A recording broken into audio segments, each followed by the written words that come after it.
Hello বন্ধুরা, শুভ সকাল। রূপা and Mishtu blog চ্যানেলে তোমাদের সকলকে জানাই অনেক অনেক স্বাগত, অনেক ভালোবাসা। কেমন আছো তোমরা সবাই?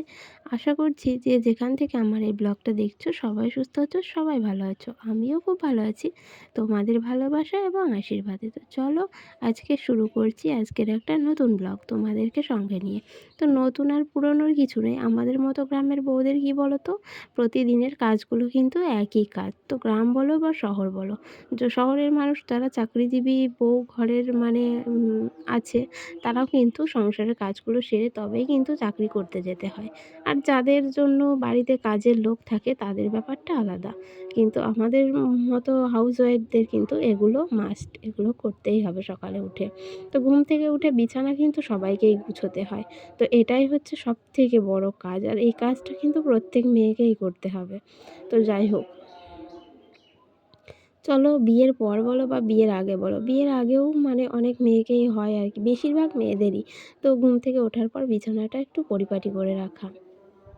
তো চলে এলাম আমিও বিছানা পরিপাটি করতে। তো এখন সকাল 7টা বাজে, তো 7টার থেকে আমি আমার ব্লগটা শুরু করছি। তো চলো পুরো ভিডিওটা দেখতে থাকো, যদি ভালো লাগে লাইক কমেন্ট শেয়ার অবশ্যই করে দিও। তো দেখো, তারপর চলে এলাম হাঁড়ি আর কড়াইতে মাটি লেপতে। তো কি বলো তো, হাঁড়ি কড়াইয়ে উনানে রান্না করতে গেলে মাটি একটু লেপতেই হয়। তো মাটি না লেপলে যে কালি পড়বে, সে কালি কিন্তু তোলা যায় না মেজে। আর মাটি দিয়ে কালিটা কিন্তু খুব তাড়াতাড়ি ধোয়া হয়ে যায়, আর অত কালি বোঝাও যায় না। তো যাই হোক, আমাদের মতো গ্রামের বউদের কি বলো তো, এই যে মাটি কাদা গোবর, তো এইসব নিয়েই সকাল থেকে বিকেল পর্যন্ত এসব নিয়েই আমাদের কাজ। আমরাও তো পরিপাটি হয়ে থাকতেও পারি না, কাজও করতে পারি না। কেন বলো তো, আমাদের এই মাটি কালি গোবর যখন উনানে রান্নাটা হয়ে যাবে, তখন কিন্তু গোবর দিয়ে উনানটা লেপতেও হয় আমাদের। তো এগুলো আমাদের করতেই হবে। তো যাই হোক, কিন্তু এখন দেখো গ্যাসের দেশের এমন পরিস্থিতি, কি বলবো। তো গ্যাসের সমস্যা শুরু হয়েছে আর কি। তো এই গ্রামে বাস করে এই একটা সুবিধা। তো গ্যাসের সমস্যা, অবশ্যই গ্যাস আমাদেরও প্রয়োজন, কিন্তু সেই শহরের লোকেদের মতো আমাদের জীবনটা কিন্তু এই গ্যাসের ভরসায় কাটে না। তো যেহেতু আমাদের উনান থাকে, তো উনানেই আমাদের বেশিরভাগ সময়টা চলে যায়। গ্যাসে হয়তো কিছুটা সময় ব্যবহার করতে হয়। তো দেখো, আজকে এই উনানটাই কিন্তু সবার জন্য খুব ভালো একটা সময় চলে এলো। তো সবারই প্রয়োজন হলো উনানের। আর আজকে জানো তো, রোদ্দুরটা একবার লিপছে একবার জ্বলে উঠছে। তো সেই জন্য দেখো, একবার রোদ্দুরটা বুজে যাচ্ছে, তখন পরিষ্কারটা বোঝা যাচ্ছে না, একটু অন্ধকার মতো হয়ে যাচ্ছে। তারপর যখন রোদ্দুর উঠছে তখন আবার দেখো পরিষ্কার হয়ে যাচ্ছে। তো উনানটা লেপে তারপর দেখো সরি হাঁড়িটা লেপে তারপর দেখো কড়াইটা লেপে নিচ্ছি। তো চলো, এখন একটু ভালো করে না লেপলে কি বলো তো, আবার দাগ পড়ে যায়। তো দাগ পড়লে আবার সে দাগটা উঠতে একটু সময় লাগে। তো সেই জন্য, তো দেখো তারপর চলে এলাম রান্না বান্নার জোগাড় করে নিয়ে। তো রান্নার জন্য দেখো ছোট ছোট করে কয়েকটা আলু কাটা হয়েছে, আলু ভাজা হবে, বেগুন ভাজা হবে, আর আলু পটলের দম করা হবে, আর মেয়ের জন্য ডাল আর আলু ভাজা। আর এই বেগুন ভাজা আর আলু পটলের তরকারিটা আমাদের জন্য হবে। তো মেয়ে আমাদের ঝাল দিয়ে তরকারি খেতে পারে না, একদমই ঝাল খেতে পারে না। তো সবসময় আমাকে ওর জন্য ঝাল না দিয়ে আলাদা করে রান্না করতে হয়। তো খুবই বিরক্ত লাগে আর কি আলাদা করে রান্না করতে, একই জিনিস দুরকমভাবে রান্না করা, সেটা কি সম্ভব হয় বলো? একটু অসম্ভব হয়ে যায়, ভালো লাগে না। কিন্তু কি করব, না করলেও মেয়েটা খেতে পারবে না, এক টুকরো ঝালের কিছু থাকলেই ঝাল আর খেতে পারবে না। তো এদিকে দেখো, আর ভাতটা নামিয়ে ফ্যান গালতে দিয়ে দিয়েছি। তারপর দেখো কড়াইয়ে উনানে কড়াই বসিয়ে দিয়েছি। তো সরি, আজকে কেন জানি না সব কিছু ভুলভাল বলছি। তো সবাই একটু ক্ষমা করে দিও, আর কিছু মনে করো না। বেশিরভাগ কথা হয়তো ভুল বলে ফেলছি, মানে কেন জানি না। তো আসলে মন মেজাজ ভালো না থাকলে যা হয়, কোনো কথা ঠিক করে বলা হচ্ছে না। তো প্রথমে দেখো আমি আলুটা ভেজে নিচ্ছি। তো অল্প কটাই আলু দেওয়া হয়েছে মেয়ের জন্য। তো আমরা হয়তো আলু ভাজাটা খেতে চাই না, আর আমরা যেহেতু ডালটাও খাবো না, শুধু মেয়ের জন্যই ডাল করব। তো সেই জন্য আর কি ওর মতো করে অল্প অল্প করা হচ্ছে। আর এমনিতেও আমরা তরকারি খুব একটা বেশি খাই না, দুবারের জন্য হয়তো অল্প অল্প করেই হয়ে যায়। আর আমার তো একদমই বেশি তরকারি পছন্দ হয় না, মানে অল্প তরকারি খুব ভালো হয় আর কি। তো রান্না করতেও ভালো লাগে আর খেতেও কিন্তু খুব ভালো লাগে। তো তারপর দেখো বেগুনটা দিয়ে দিয়েছি। তো লঙ্কা কেটে দিয়ে তারপর একটু রসুন ফোড়ন দিয়ে বেগুনটা ভাজবো আর কি। তো এভাবে বেগুন ভেজে খেলে দেখবে খুব ভালো লাগে ভাত দিয়ে মেখে খেতে। তো তারপর দেখো বেগুনটা ভেজে নিয়েছি, তারপর দেখো ডাল বসিয়ে দিয়েছি।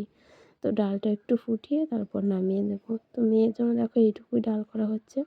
তো ও আবার এইটুকুও নাও খেতে পারে, তো এটার ভিতরে একটা টুকরোও দেওয়া নেই ঝালের। তো দেখো আজকের ভিডিওটা তোমাদের কেমন লাগছে অবশ্যই কিন্তু জানাবে, আর পুরো ভিডিওটা দেখবে না টেনে। তো আশা করছি তোমাদের একটু হলেও ভালো লাগবে। তো তারপর দেখো চলে এলাম রান্নার আরেকটা স্টেপ। তো হচ্ছে ডালটা নামিয়ে নিয়ে তারপর দেখো পটলের দমটা বানাবো বলে পটলটা কষিয়ে নিচ্ছি। আর এদিকে দেখো দেখতে পেলে আলু আর ওই যে বেসনের বড়াটা ভেজে তুলে নিয়েছিলাম, আগেই ভেজে নিয়েছি। তারপর পটলটা কষিয়ে নেব, তারপর কষিয়ে নামিয়ে নিয়ে তারপর দেখো মশলাটা কষিয়ে একবারে আমি সব কিছু দিয়ে কষিয়ে নেব। তো মশলাটা একটু যখনই কোনো তরকারি রান্না করবে তখন দেখবে একটু মশলাটা যদি সুন্দর করে কষিয়ে নাও, তরকারিটার স্বাদ কিন্তু একদম অন্যরকম হয়। তো মশলাটা খুব সুন্দর করে কষাতে হবে। তো দেখো আমি মশলাটা একটু জল দিয়ে ভালো করে কষিয়ে নিয়ে তারপর দেখো আলু পটলগুলো দিয়ে আরেকটুও কষিয়ে নিয়েছি। তারপর দেখো জল ঢেলে দিলাম। তো দেখো বেশি ঝোলও করব না, গা মাখা করব। তো মানে এভাবে খেতে কিন্তু খুব ভালো লাগে। আর এই আলু পটল বেসনের বড়া দিয়ে এই দমটা কিন্তু খুবই টেস্টি। তো দেখো তরকারিটার কালারটা খুব সুন্দর কালার এসেছে আর কি। তো যাই হোক রান্না কিন্তু আমি ভালো করতে পারি না, কিন্তু তবুও মানে কালারটা দেখে তাই তোমাদেরকে বললাম যে কালারটা খুব সুন্দর এসেছে। তো একদমই রান্না করতে পারি না। তো অনেকে কিন্তু আমার রান্নাটা আবার পছন্দও করে না। আর কিছু কিছু মানুষ থাকে জানো তো, যদি তোমাকে পছন্দ না করে না তো তোমার কোনো কিছুই ভালো লাগে না। তো যাই হোক, তো কিছু আর সব কথা আর খুলে বলা সম্ভব হয় না, তাই খুলে বলতেও চাইছি না। তো সামান্য কিছু ইঙ্গিত তোমাদেরকে দিলাম আর কি। তো শ্বশুরবাড়িতে আসলে কেউ কিন্তু কোনোদিনও কারোর পছন্দের হতে পারে না, কোনো দিনই পারে না। তো স্বামীর পছন্দের একটু হলেও স্বামী কিন্তু সময়ে ভালোবাসবে, আবার সময়ে কিন্তু তার কিন্তু মানে স্বার্থে যদি ঘা লাগে না, তখন কিন্তু সে তার রূপ দেখিয়ে দেয়। তখন এমন একটা মানে আঘাত দিয়ে কথা বলে ফেলবে যে সেই কথাটা হজম করে মানে সহ্য করে থাকাটাই খুব কঠিন হয়ে দাঁড়ায়। তো যাই হোক, সংসার করতে গেলে অনেক কিছুই সহ্য করতে হয়। তো মানে এত কিছু সহ্য করতে হয়, জীবনে কোনোদিনও ভাবাই যায় না যে আমরা এমন এমন জায়গায় এসে দাঁড়াবো, এমন পরিস্থিতিতে এসে দাঁড়িয়ে যাব। তো যাই হোক, সহ্য এবার যখনই কোনো মেয়ের সহ্য শক্তি কম হয়ে যাবে, তখনই কিন্তু সে আর সংসারটায় টিকে থাকতে পারবে না। তখন তাকে বাধ্য হয়ে ছেড়ে যেতে হবে। কিন্তু কী বলো তো, যখন একটা মেয়ে চলে যাবে শ্বশুরবাড়ি ছেড়ে, তখন কিন্তু সব দোষ ওই মেয়েটার ঘাড়েই পড়বে। মেয়েটা ভালো ছিল না, খারাপ ছিল, বদ ছিল, কিন্তু আর ভিতরে যে মানে ভালো খারাপের ঘটনা সেটা কিন্তু কেউ বলবে না। মানে কেউ যদি জেনেও থাকে তো সেও কিন্তু বলবে না। মুখটা বুজে সেও উল্টোপাল্টা বলতে লাগবে। তো যাই হোক, অনেক বাজে কথা বলে ফেলছি হয়তো। তোমাদের হয়তো শুনতে খারাপ লাগতে পারে। তো যাই হোক আর বেশি বাজে কথা বলবো না। তো দেখতে পেলে আমি উনানটা রান্না করে লেপে নিয়েছি। উনানটা লেপে নেওয়ার পর দেখো চলে এলাম বাসন ধুতে। তো রান্নার পর তো অনেকগুলোই বাসন হয়। তো দেখো এখন বর বাড়ি নেই বলে একটু বাসনগুলো কম হচ্ছে। তো বাসনগুলো ধুয়ে নিচ্ছি। আর আজকে না সাথে হাঁড়ি কড়াইটাও কালই মাজবো দেখো। আর যেহেতু আমরা পাইপের মানে পাইপ দিয়ে আঁকা বানিয়ে রান্না করি না, তো সেই জন্য উনানে খুব কালি পড়ে আর কি। তো এই কালিগুলো ধুতে আর কি অনেক সময় লাগে, কালি মাজতে। তো ভালোও লাগে না, কিন্তু কি করা যাবে, ভালো না লাগলেও কিন্তু তোমার কাজ তোমাকে করতেই হবে, কেউ কিন্তু করে দেবে না। আর তার মধ্যে কিন্তু এই শ্বশুরবাড়ির ভাত বসে বসে কিন্তু খেতে পাবে না। তো বসে থাকলেই কিন্তু খুব সমস্যা। আর বসে থাকাটা সহ্য করাটাও খুব কঠিন। মানে মা তো নয়, মা হলে তুমি সারাদিন কাজ না করলেও সহ্য করতে পারে, কিন্তু অন্য কেউ পারবে না। তো যাই হোক, পৃথিবীতে মায়ের মতো কেউ হতে পারে না। তো হাজার ভালোবাসার মানুষ থাকলেও কিন্তু মায়ের মতো হতে পারে না। তো মা মাই হয়, তাই না? তো আগে মায়ের কাছে থাকতে মেয়েরা বোঝে না যে মা কী। তো যখন মাকে ছেড়ে চলে আসা হয় তখন বোঝা যায় যে মা কী ছিল। তো যাই হোক, তো মেয়েদের জীবনটাই এমন। সব কিছু ছেড়ে ছুড়ে পরের বাড়ি আসা আর পরের বাড়িতে এসে সবার মন জুগিয়ে চলা। কিন্তু চলেও কিন্তু না পাবে মায়ের মতো ভালোবাসা, না পাবে মায়ের মতো সম্মান। তো যাই হোক, এভাবে এটাই জীবন। তো প্রত্যেকটা মেয়েরই এরকমটাই হয়তো ঘটে। তবে ১০০ টার মধ্যে হয়তো ও মানে কি বলতো, 90% মেয়েদের জীবনে এরকম ঘটে। আর 10% মেয়েদের হয়তো একটু ভালো অন্যরকম হয়।